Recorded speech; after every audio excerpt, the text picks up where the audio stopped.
Louis Carroll द्वारा Alice adventures in Wonderland. Another insight. खरगोश के बिल में नीचे। एलिस अपनी बहन के साथ किनारे पर बैठकर बोर होने लगी थी और उसके पास करने के लिए कुछ भी नहीं था। एक या दो बार उसने उस किताब में झांका जो उसकी बहन पढ़ रही थी, लेकिन उसमें तस्वीरें या बातें नहीं थीं। और एलिस के लिए बिना तस्वीरों या बातचीत के किताब का क्या उपयोग। तो वह अपने मन में जितना सोच सकती थी सोच रही थी, क्योंकि गर्म दिन ने उसे बहुत नींद और बेवकूफ बना दिया था।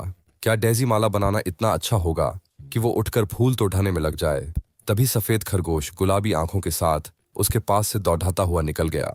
उसमें कुछ भी विशेष नहीं था और एलिस को यह सुनकर भी इतना अजीब नहीं लगा जब खरगोश ने खुद से कहा, हे भगवान, हे भगवान, मैं देर हो जाऊंगा। बाद में जब उसने इसके बारे में सोचा तो उसे लगा कि उसे इस बारे में सोचना चाहिए था, लेकिन उस समय यह सब काफी स्वाभाविक लगा। मगर जब खरगोश ने सच में अपनी बनियान की जेब से एक घड़ी निकाली और उसे देखा और फिर जल्दी से आगे बढ़ गया, एलिस अचानक खड़ी हो गई, क्योंकि उसके दिमाग में आया कि उसने पहले कभी किसी खरगोश को न तो कमीज की जेब के साथ देखा था और न ही पूंछ के साथ, या उसमें से निकालने के लिए कोई घड़ी। और जिज्ञासा से जलती हुई वह इसके पीछे मैदान में दौड़ पड़ी और सौभाग्य से वह समय पर वहां पहुंच गई और देखा कि खरगोश एक बड़े बिल में चला गया। अगले ही पल एलिस उसके पीछे पीछे चली गई, बिना ये सोचे कि वो वापस बाहर कैसे आएगी।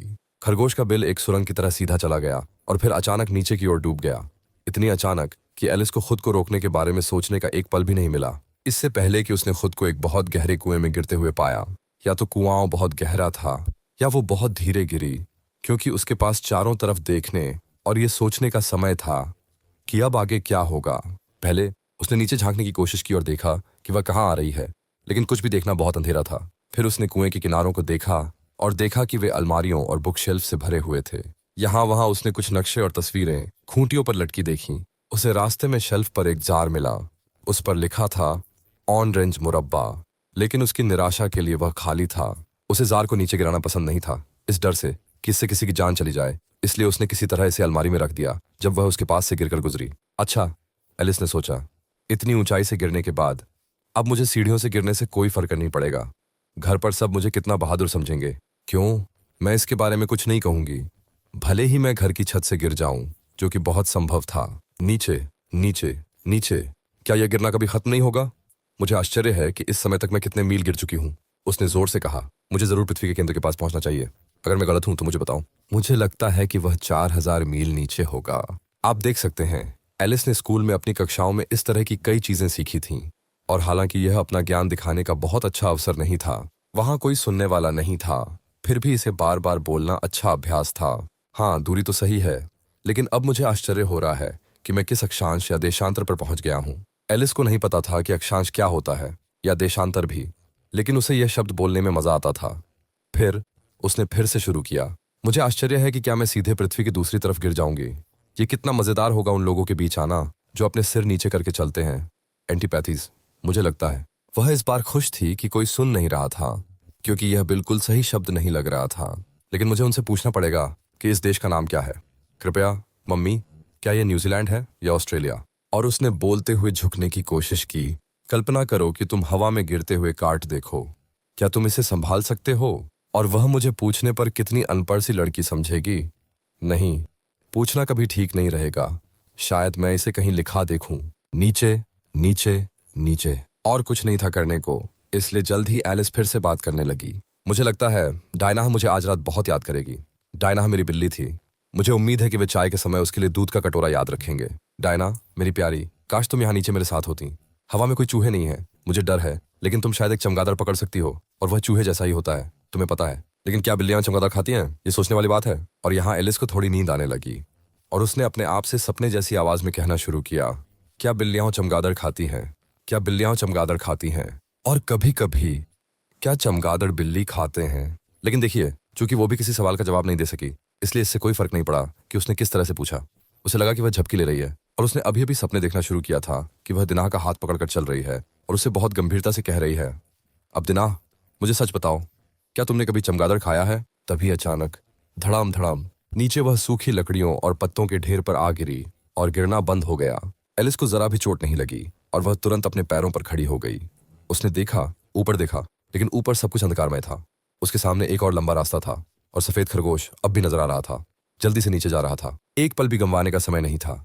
एलिस हवा की तरह दौड़ी और ठीक समय पर पहुंच गई ताकि यह सुने जब वो एक मोड़ पर मुड़ा।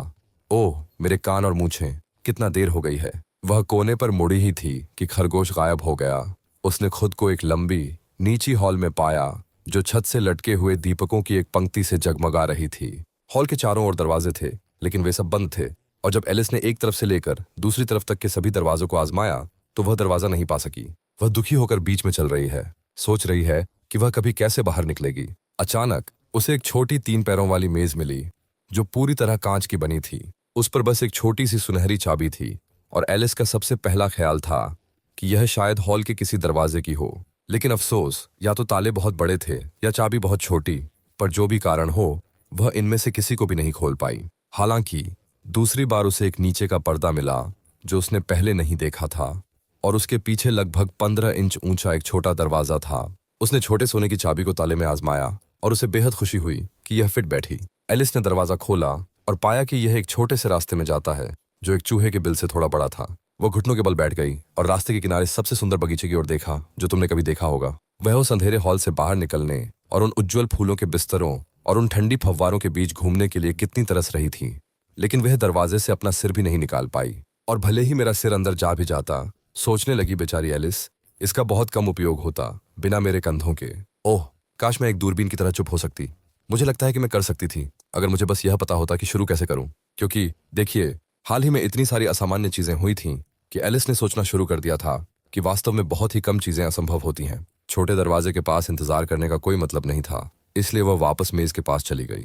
आधे उम्मीद कर रही थी कि उसे उस पर एक और चाबी मिल जाएगी, या किसी भी हाल में लोगों को टेलीस्कोप की तरह बंद करने के नियमों की एक किताब। इस बार उसने उस पर एक छोटी सी बोतल पाई जो निश्चित रूप से पहले यहां नहीं थी, एलिस ने कहा। और बोतल की गर्दन के चारों ओर एक कागज का लेबल था जिस पर लिखा था, पियो मुझे।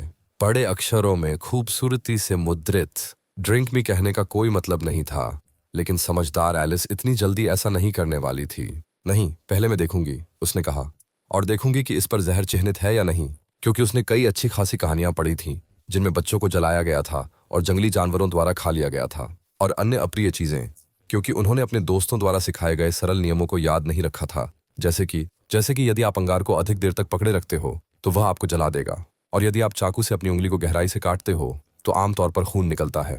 और वह ये कभी नहीं भूली थी कि अगर आप जहर वाले लेबल वाली बोतल से बहुत सारा पीते हैं तो सूनर और लेटर आपको नुकसान होगा। हालांकि इस बोतल पर जहर का लेबल नहीं था, इसलिए एलिस ने इसे छकने की हिम्मत की, और उसे यह बहुत अच्छा लगा। इसका वास्तव में एक तरह का मिश्रित स्वाद था, चेरी टार्ट, कस्टर्ड और अनानास, भुना हुआ टर्की, टॉफी और गरम मक्खन लगे टोस्ट। उसने इसे जल्दी ही खत्म कर दिया। कितना अजीब एहसास है, एलिस ने कहा।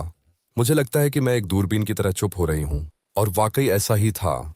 अब वह केवल 10 इंच लंबी थी, और उसके चेहरे पर मुस्कुराहट आ गई, यह सोचकर कि अब वह इस छोटे से दरवाजे से होकर सुंदर बगीचे में जाने के लिए सही आकार की है। सबसे पहले उसने कुछ मिनट इंतजार किया, यह देखने के लिए कि क्या वह और सिकुड़ेगी। इस बारे में उसे थोड़ी चिंता हो रही थी, क्योंकि इसका अंजाम यह हो सकता है, जैसा कि एलिस ने खुद से कहा, कि मैं मोमबत्ती की तरह बुझ जाऊं, तब मैं कैसा होऊंगा, ये सोच रहा हूं। और उसने कल्पना करने की कोशिश की कि मोमबत्ती बुझने के बाद उसकी लौ कैसी होती है, क्योंकि उसे याद नहीं आ रहा था कि उसने कभी ऐसा कुछ देखा हो। थोड़ी देर बाद यह देखकर कि और कुछ नहीं हुआ, उसने तुरंत बाग में जाने का निर्णय लिया। लेकिन बेचारी एलिस के लिए अफसोस, जब वह दरवाजे पर पहुंची तो उसे याद आया कि उसने वह छोटा सुनहरा चाबी भूल गई थी। और जब वह वापस मेज पर गई तो उसने पाया कि वह उसे पकड़ नहीं सकती थी। वह उसे कांच के माध्यम से साफ देख सकती थी, और उसने टेबल के एक पायदान पर चढ़ने की पूरी कोशिश की, लेकिन यह बहुत फिसलन भरा था। और जब वह थक गई थी तो बेचारी छोटी लड़की बैठकर रोने लगी। चलो, इस तरह रोने से कुछ नहीं होगा, एलिस ने अपने आप से कहा, थोड़ी सख्ती से। मैं तुम्हें सलाह देती हूँ कि अभी बंद कर दो। वह अक्सर खुद को बहुत अच्छी सलाह देती थी, हालांकि वह शायद ही कभी इसका पालन करती थी। और कभी कभी वह खुद को इतनी बुरी तरह डांटती थी कि उसकी आंखों में आंसू आ जाते थे। और एक बार उसने खुद को धोखा देने के लिए अपने ही कानों को मरोड़ने की कोशिश की जब वह खुद के खिलाफ क्रिकेट खेल रही थी। यह जिज्ञासु बच्चा अक्सर 2 लोगों की तरह दिखावा करना पसंद करता था, लेकिन अब कोई फायदा नहीं है, एलिस ने सोचा, 2 लोगों का ढोंग करने का। देखो, मेरे पास एक सम्मानित व्यक्ति बनाने के लिए भी मुश्किल से इतना बचा है।